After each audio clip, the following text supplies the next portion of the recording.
Okay, now I'm going to do a video review of my own video. And I know that's probably sounds cheesy and corny.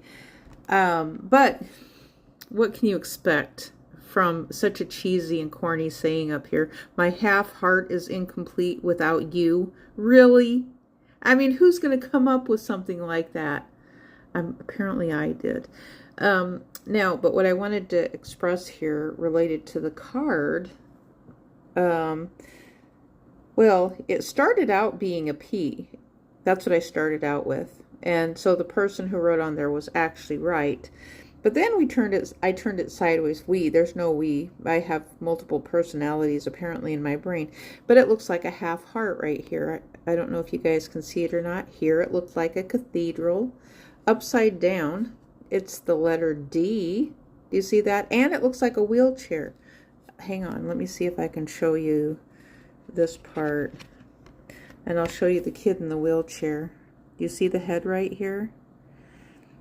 See, there's a chair here. It could kind of look like a recliner, but I put it more of a wheelchair because I know people in wheelchairs are left behind a lot.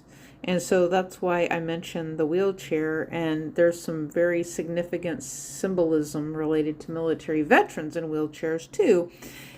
And the thing is, it's like the thing that doesn't make sense to me is sending them to war, then sending them back to the United States of America and not having any health care.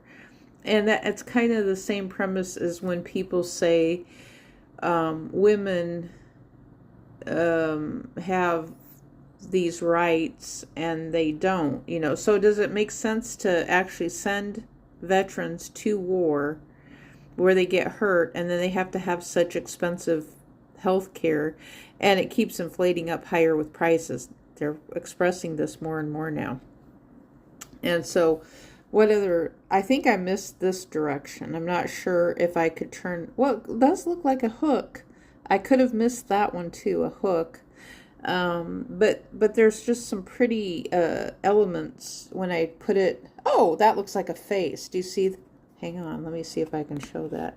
I need to put it in a direction. Okay, do you see how it looks like an eye right here? A face, kind of like a warrior face of a blob. But there's an eye right here. And there's an eye right here. I know someone's going to say, oh, you have pareidolia. You have pareidolia. And then there's like these whiskers coming out. There's a mouth down here and something out here. I have a big imagination. What can I say? It helps me on YouTube, having a big imagination.